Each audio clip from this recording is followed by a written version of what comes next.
and the Payments Council of India of the Internet and Mobile Association of India. It gives me immense pleasure to welcome you all to the dialogue session on the topic Leveraging Innovation to Improve Internationalization and Impact South-South Cooperation. It gives me immense pleasure to introduce you to our panelists, starting with Shri Anil Agrawal, Additional Secretary, Department for Promotion of Industry and Internal Trade, Ministry of Commerce and Industry, Government of India. Thank you so much, sir, for taking out time from your busy schedule. I would like to welcome Ms. Neha Kumar, Program Specialist, Financial Health, UNCDF. I'm also joined by Mr. Henri Dommel, Director of Inclusive Finance, UNCDF. Without wasting much time, let me call upon Ms. Neha Kumar to take over the stage. Over to you, Neha. Thank you so much. Hello, everyone, and welcome to today's session. Thank you for taking the time. We are talking about leveraging innovation to improve internationalization and impact South-South cooperation. Innovation is one of the most important driving forces behind a successful economy. The COVID-19 pandemic has emphasized on the need of an innovative ecosystem that can tackle economic and societal challenges faced by the global South. India's own journey to drive innovation includes leveraging the changing tech ecosystem and supporting it with policy and advocacy. During the pandemic, the country saw an acceleration in innovative solutions and startups and climbed to rank 46 from rank 50th in the Global Innovation Index. On the other hand, countries across the global south saw a burgeoning of innovative solutions, especially those tied to e-commerce. For instance, an estimated 70 million people used e-commerce in 6 Southeast Asian countries during the pandemic. But one of the questions at the very core of this discussion is how do we facilitate countries to share learning and leverage each other's existing strengths and ecosystems to enhance development cooperation. And through the discussion today, we would delve deeper into some of these questions. We have the privilege of having on today's panel Mr. Henri Dommel, Director of Inclusive Finance at UNCDF. He leads the practices strategy in digital finance and promotion of inclusive digital economy. We're also joined by Mr. Anil Agrawal, Additional Secretary, Department for Promotion of Industry and Internal Trade, Government of India. He has handled some of the flagship schemes of Government of India, including Startup India. Thank you both for joining us, and the floor is yours. Thank you very much, Neha, and I'm very excited about being part of that discussion today and have a chance to talk to you, Mr. Agrawal, on important questions around South-South cooperation and how to kind of learn from Indian experience in that context. So I have a few questions I wanted to share with you, and if I can call you Anil, I will go ahead. Absolutely. So Anil, my first question is the following. Industries around the world are realigning strategies and making efforts to address the impact of the COVID-19. And how do you see in that context India's direct-to-customer economy growing?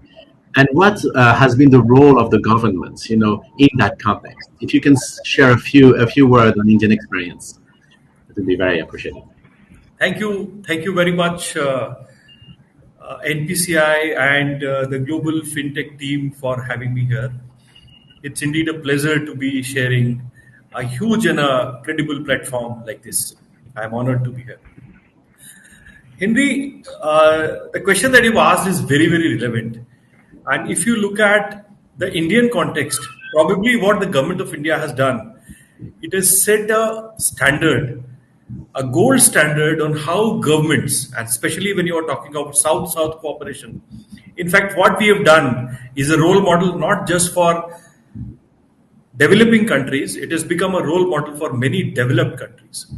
Now, look at some of the things that we've done during the pandemic, the way government has approached this entire ecosystem. We must not forget that this entire effort has been led through a very, very solid digital infrastructure, which has been led by our Prime Minister Modi over the last 7 years. The Digital India mission has created a huge digital infrastructure because of which the government was able to deliver welfare measures to those who needed it most. We have what is called as a unique identity number, the Aadhaar. We have created a large number of Jan Dhan accounts, which are the bank accounts. We have linked the two, and we also have a large number of mobile phones. Now you imagine a billion people population being served through welfare measures through this jam trinity. We have transferred billions of dollars worth of welfare aid, and we still keep doing that through the digital infrastructure that the government has created. Now, if you look at the way we are managing our vaccination program, the National Health Mission, it is an example to be quoted across the country. Today, in India, if you go to get a vaccine, the moment you are out of a vaccination center, you get an SMS on your mobile phone, and you click that SMS and you have the digital certificate of your vaccination on your mobile phone. That is the kind of systems that we have created. It is a marvelous thing. During the entire period of COVID, we were in touch with all our state governments, with all our districts, authorities to deliver essential services to those citizens who were contained inside containment zones. And what we were trying to do was to create a digital bridge between the local shopkeepers and the citizens who needed those essential services and essential goods for their survival, and create digital means of fulfilling those requirements and orders. Now, I'm extremely proud of what Government of India has done during the COVID period in supporting our own citizens across the board. And not here, I'm not talking only of have-nots. The way we have supported our industry, the way we have supported our service industry during this entire period is actually an example for the world to see. Thank you so much, Anil. And I think what's fascinating in your presentation is underlying the key role of building the digital infrastructure on which you can deploy the solution. And I think indeed India has been a very inspiring example on the ability of the government to drive, the kind of build up of that digital infrastructure with a unique ID, with a universal account. And once you have that, then it's really this digital rail which can enable the application of all the sector you mentioned, and health and social payment and subsidies. And I think the examples and success stories of India has been very well documented. It's something that we have been following closely at UNCDF, and also through the engagement of the Better Than Cash Alliance, which is hosted by UNCDF and has been also actively engaged in a range of South-South kind of dialogue and cooperation with India, linking it to some of the other developing countries, where the alliance is working. So I think thank you very much for that introduction. And, that brings me to the follow-up question I wanted to share with you. I think we have seen how government, can play a key role, as we just discussed, to build an ecosystem and the digital rail, on which you can really have private sector innovation thriving. So, I think, one of the challenge as well is, and one of the opportunities is how to not only enable this private sector innovation to thrive in India, but also how to take them cross-border, how to kind of, bring that experience to be shared by other countries. And I think India can, again, be considered as a success model in that context. So I wanted you to discuss a little bit what has been some of the strategic moves that the government in India has been taking to take this agenda forward on this kind of cross-border experience. And, what are some of the key early lessons that, you could share with us based on that experience? Absolutely. This is something that is very, very close to my heart. The Government of India launched this Startup India program. Honorable Prime Minister Modi launched this in 2015. And over the last 5 years, what we have done is created tremendous capacity across not just Government of India, but across all our state governments, all our districts, so that they could acknowledge private innovation and support their commercialization, building them into startups. When this mission was started around 2016, many in Government of India did not understand what a startup was. From there, we have started. We started building capacities. We built capacities across all the states and union territories.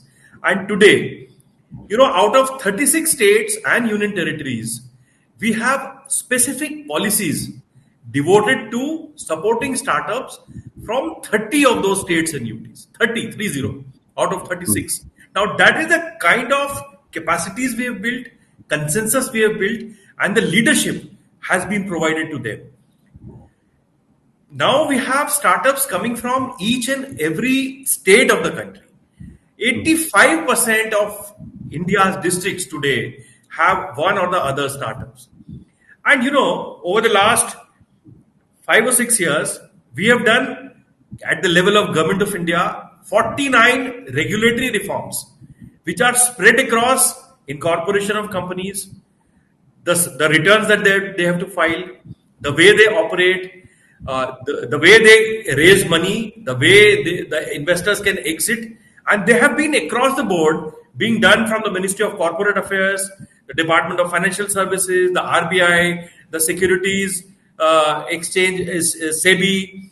Across the board, we've done this. We've also not just regulatory easing, we've also supported startups through a number of funding schemes.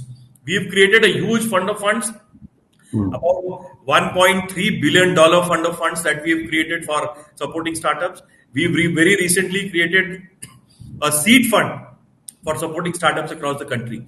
Now, apart from this, what we have done is, through our missions abroad, we are focused on 3 kinds of objectives. One objective is to mobilize global capital for investing into Indian startups. Second, we want to take our startups and expose them to international markets. Thirdly, we want to connect our frugal innovation to industry across the country, across the markets. And so with these 3 objectives, we are institutionalizing programs through our missions right across the globe.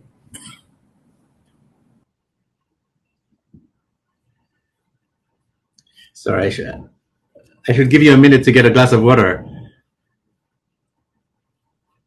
Because this is fascinating. In the meanwhile, we seem to have first question. If someone has asked. Okay, so we have Sir back. Yes, so we have our high commissions in London, our embassy in Japan, our embassy in US, and a whole lot of councils in US. We've done so many sessions with industries across, with investors across, and that is how we are trying to internationalize our startups.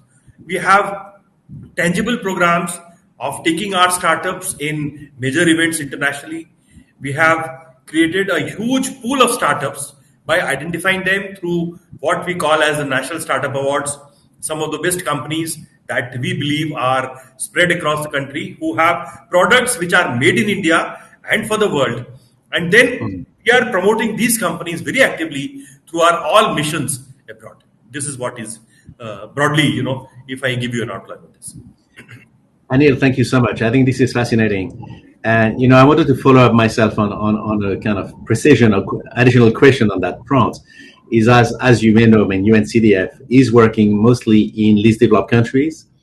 We are supporting those countries to really kind of supporting them in their digital transformation and really kind of riding the rail of digital finance to really promote a number of real economy solutions, leveraging technology to really support the SDGs, entrepreneurship, access to job, clean energy access, health education, etc.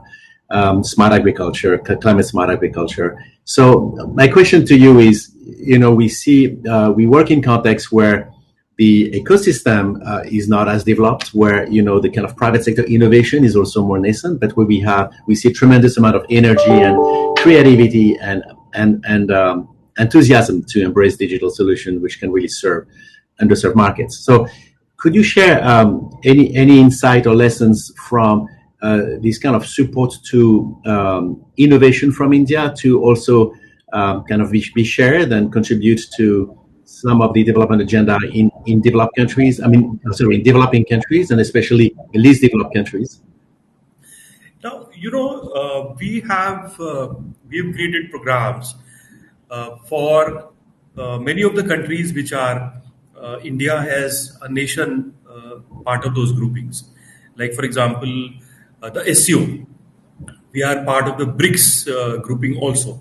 And we have now created structured programs, which are annual programs, where we do a 360-degree kind of an event. And this is not a one-off event. It is actually an outcome-oriented programs where we take a group of people and then build capacities for them to take on to the next stage. Some of these programs have been very, very highly successful, and our startups have, in fact, benefited. Now, this is, and if you look at some of the problems that least developing countries or developing countries have with India, a whole lot of sectors are common. And if you look at those sectors, for example, agriculture, Yes. Education. In terms of education, we probably have the world's biggest unicorn today, the Byju's. It has come during the period of COVID. During this pandemic, the number of education startups that have come up from India is humongous, and we have lessons for a number of countries where they can similarly adopt what we have done during for education. So there are a number of models that we could actually support tangibly with for designing a number of programs. Yes. Now that is really interesting, and I think, I mean, we do believe in the power of South-South cooperation and linking, some of the private sector actors from countries like India, to the ecosystem of entrepreneurs we see emerging, fintech and agri-tech and others, in the least developed countries where we are working. And I think, there is, again, a tremendous energy and potential around synergies and looking at, how to apply some of those innovations that you are mentioning in India. I wanted to move, if we can, to, there are so many angles on this kind of conversation I want to touch upon. So I wanted to shift a little bit the angle and move to, another questions. As we all agree, building skills and capabilities are prerequisite for innovations to take root. I mean, if you create innovation, there is no clients to use them, it's really kind of a self-defeating approach.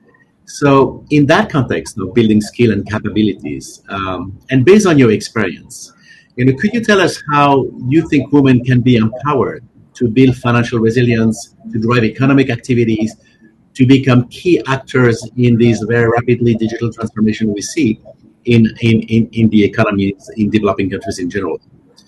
And in that context, could you also mention some of the key intervention that you have seen, to support an ecosystem of entrepreneurship where women can thrive? And I know it's a topic which is very dear to your heart.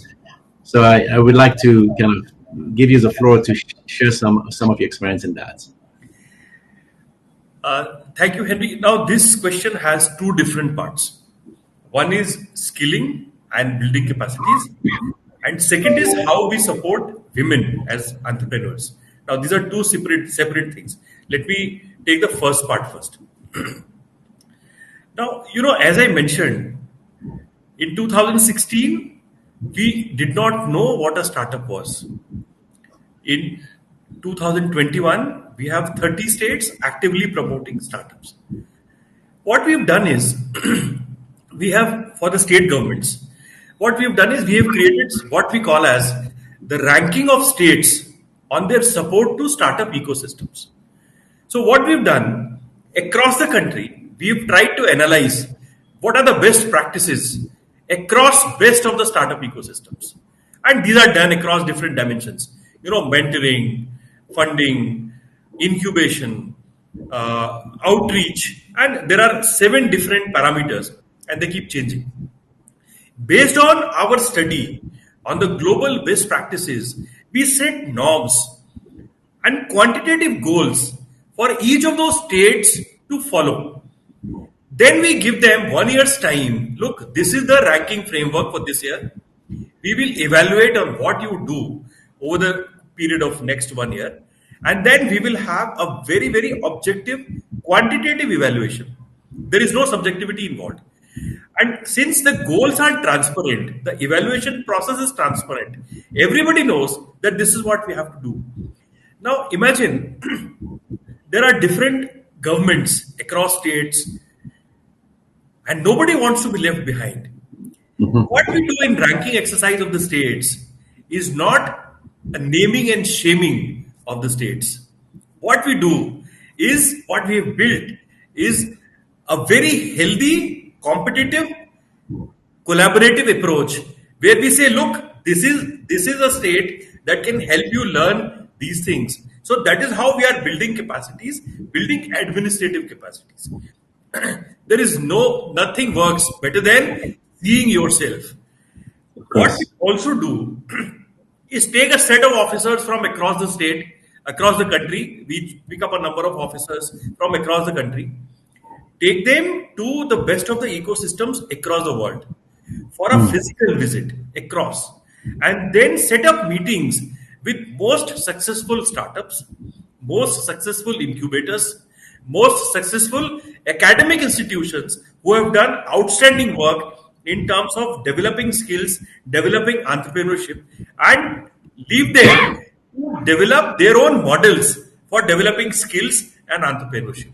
Now, this is what we've been doing in a very systematic manner over the last 5 years, and it has shown results. The results are for everyone to see. The second part is about mentoring private individuals. How do you do that? This is about building administrative capacities. Now, what we are now doing is building a huge national mentorship program to cater to the needs of everyone in the entire spectrum, from a student to somebody who is a startup who is looking for Series F kind of funding. Now, everybody needs some strategic guidance. In the early stages, the requirements of skilling is different. At a later stages, the requirements of skilling are different. We recognize this. So, we are building a huge national platform where all of these people can come, and we have experts coming in from across the globe, from industry, from academia, from investors, everyone who have done startups, industries themselves, to engage with such people who want to interact with them and take guidance on how to go ahead. And all this is going to be free of cost for the entrepreneurs and for the students. This is something that we are now working on, and this is going to be built up over the next few months. This is an extremely ambitious program, and I'm extremely happy to get cooperation from best of I would say the startup luminaries of India who have nurtured companies in India, who have successfully invested in many of these unicorns, and now they are themselves role models in their own way. This is what we are doing for entrepreneurship. About women, there are specific initiatives that we have taken for women. We run special programs for developing entrepreneurship amongst women. We have at DPIIT, at the Government of India, we have reserved 1/3 of all benefits for startups led by women. So if we are sponsoring n number of candidates to a particular event, 1/3 of them would be absolutely those who are led by women. We have a $1.3 billion fund where we fund AIFs for investing into startups.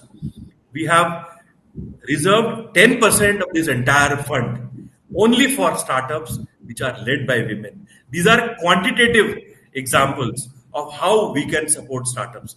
And let me tell you, the statistics today, we have 56,000 startups coming from across the country. 45% of them have a woman at the director level, at least. Now, that is the kind of ecosystem that India is today presenting. Anil, thank you so much. I think this is very inspiring and very exciting, and I brings me to even some follow-up question I have can come to my mind. These a way to kind of quantify and emulate kind of competition, but in a good sense, among the different local governments.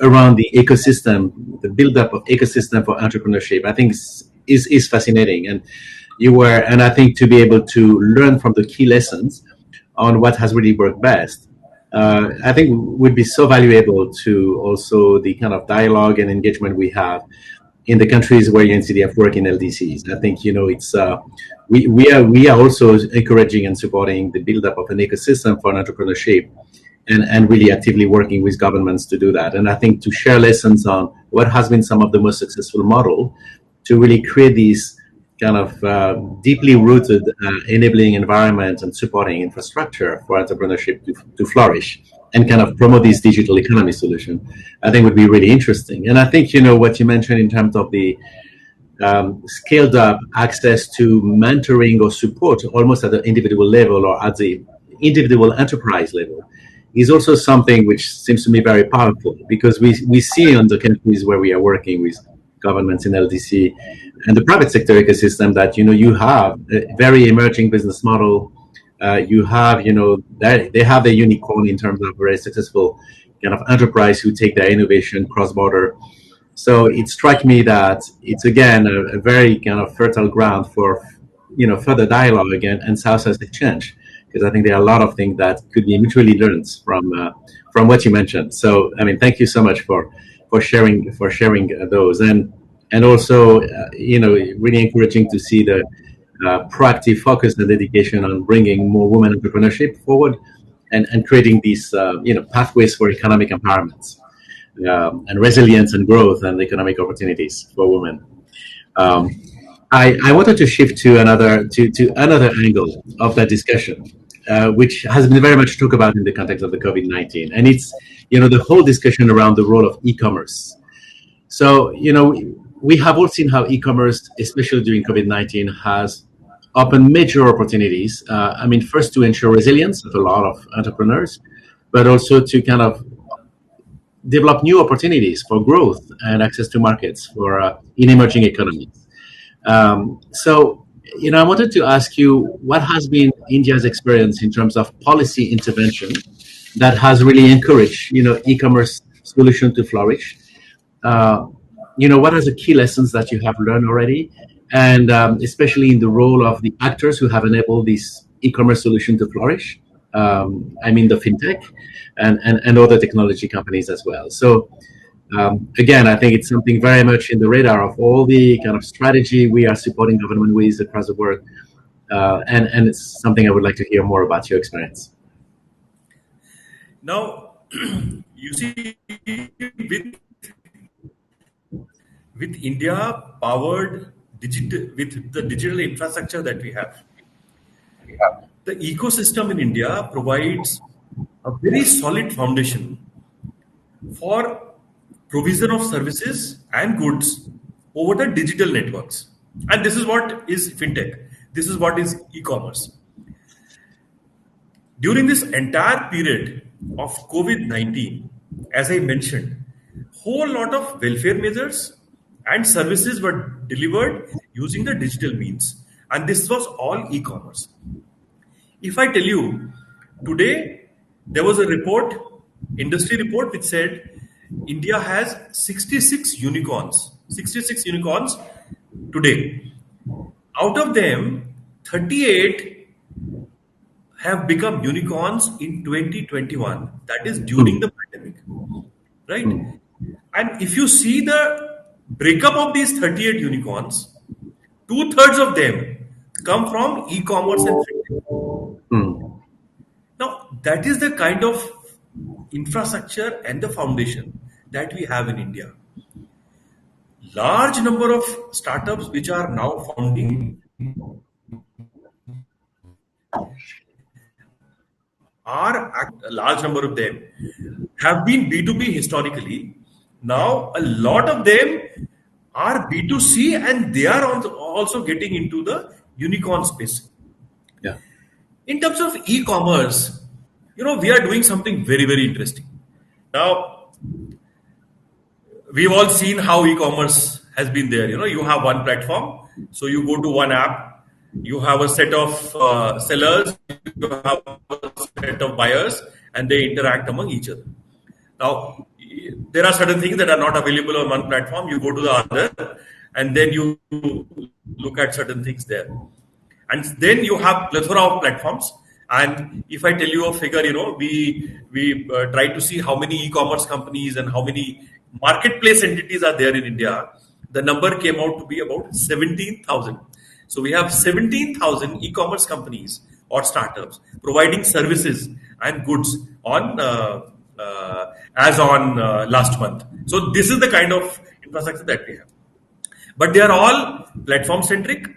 You have to be a prisoner of one platform to be working on and interacting with that platform. Now, what we are trying to say is like now look at what UPI has done.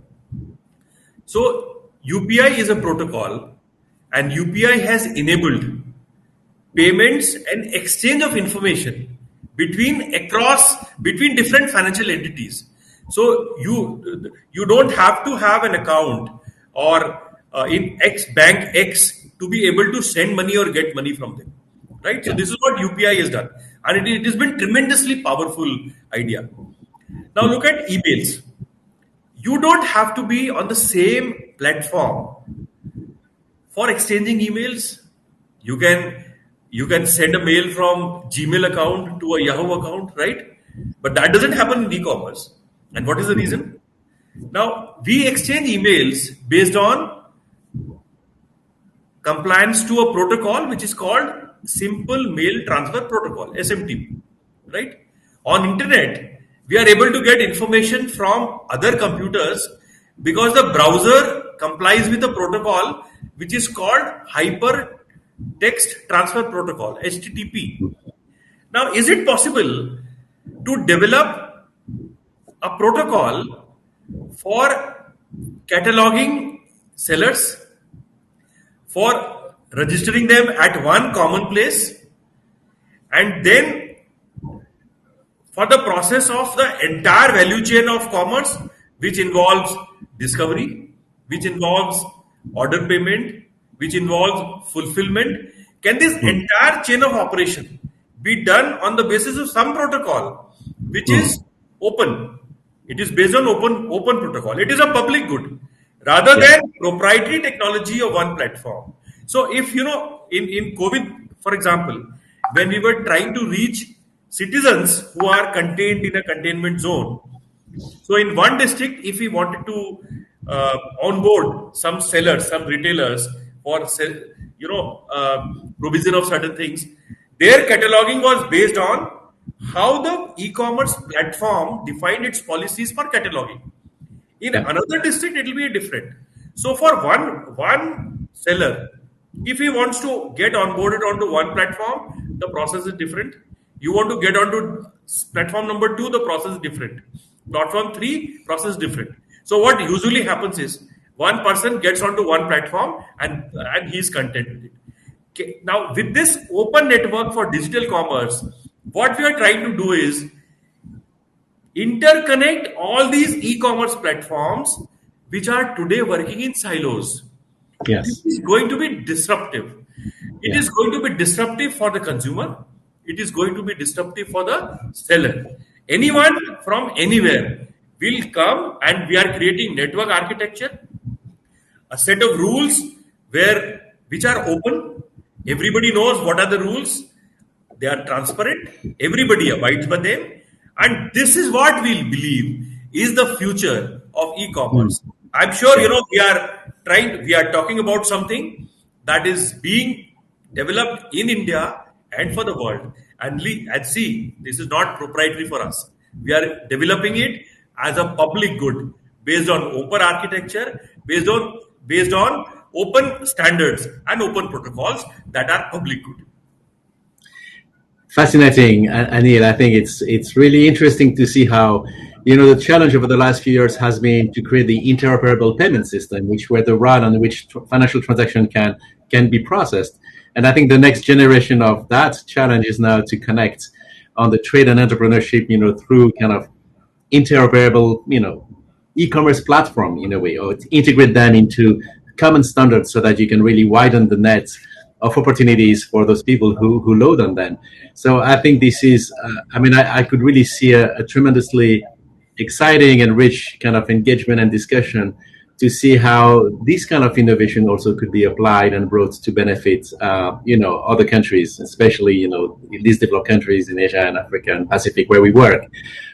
So I think all these kind of underline very powerful South-South cooperation potential and mutual learning and exchange, on those innovation.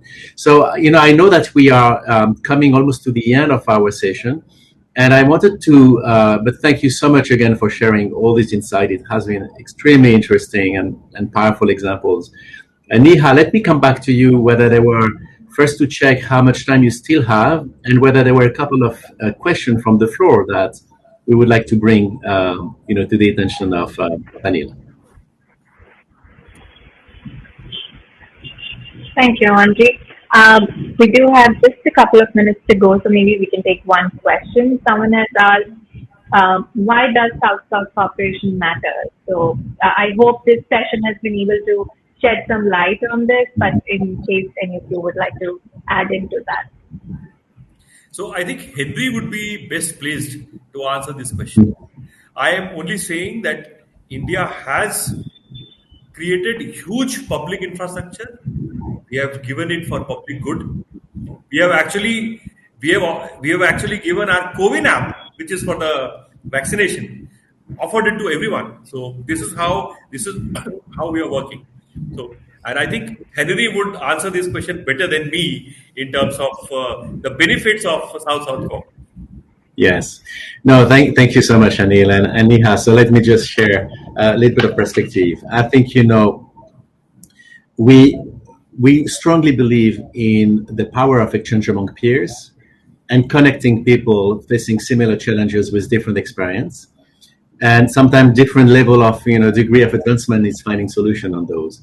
It's really a philosophy that we strongly believe on, because we strongly believe that we can all learn from each other. I think, on our part as UNCDF, we have been strongly committed to the agenda of South-South cooperation. We have programmatic activities in non-LDCs, where we are also kind of building a lot of knowledge and experience that can be shared with LDCs. We have actually been benefited from India, generosity through a range of, funding proposals that were funding under the India-UN Partnership Development Fund, which have benefited several least developed countries, and where we are using this money to bring and develop some kind of digital economy and digital finance solution in LDCs. I went mentioning earlier the fact that we are hosting the Better Than Cash Alliance, which have hosted a range of peer learning exchanges, bringing a lot of, policymakers involved in digital payments to India to learn, and to other countries as well. And that has been a tremendous exchange between Latin America, West, East Africa, and the sub-Indian continent. And we think that some of those solutions are global. I think, when we look at the role of big fintech, when you look at the role of rapidly evolving technology innovation that can support SDGs, some of the solutions are developed, in developing countries. Some come from the north. Some also may come from least developed countries as well. I think the South-South framework is really for us the way that we can bring this dialogue and this exchange. And I think what we heard from you, Anil, it really illustrates the range of tremendous innovation and experience and testing of solution that has happened throughout India, and which could really kind of pave the way for a very fruitful South-South engagement and cooperation. And I know it's something that we're also promoting very strongly in the agenda of financial health, where we are actively engaging in India, actively engaging with the Monetary Authority of Singapore, and where we see the tremendous potential to build this South-South cooperation. And financial health is really a new way to look at how to leverage access to finance to strengthen resilience, create opportunities, create economic freedom, and which are really kind of common objective linked to the SDGs, and where we really want to bring about a range of solutions through these South-South exchange. So I will stop there, but just to confirm that for us, it's an important priority, and I think our discussion with you, Anil, this morning confirms, all the range of application of that approach. Thank you so much. Thank you. Thank you so much. Thank you. Thank you everyone for joining in. We have left the links to our social media and the white paper on financial health in the chat box, and you can follow us on social media as well as the UNCDF website to know more about the work that we do. Thank you so much for joining in, and thank you both Anil and Andre for your insightful comments. I hope the audience were able to gather some new perspectives. Thank you, Henry. Thank you very much. Thank you. Thank you very much, Anil. Thank you, Neha. Really happy to talk to you. Thank you. Bye-bye. On that note, sir, from the IMA Secretariat, I would like to thank Anil, sir, for taking out time from your busy schedule and sharing your thoughts on the Government of India's initiatives towards this. I would like to thank Mr. Dommel to share his thoughts on the South-South cooperation. Thank you, Neha, for sharing your thoughts on the issue. On that note, with the closing remarks, I would like to thank Razorpay, Amazon Pay, WhatsApp, in association with Google Pay, Open Financial Technologies, and Cash-Free Payments for supporting us during this event. Thank you so much, everyone. Have a lovely evening. Thank you. Thank you. Good night. Good night. Goodbye, everyone.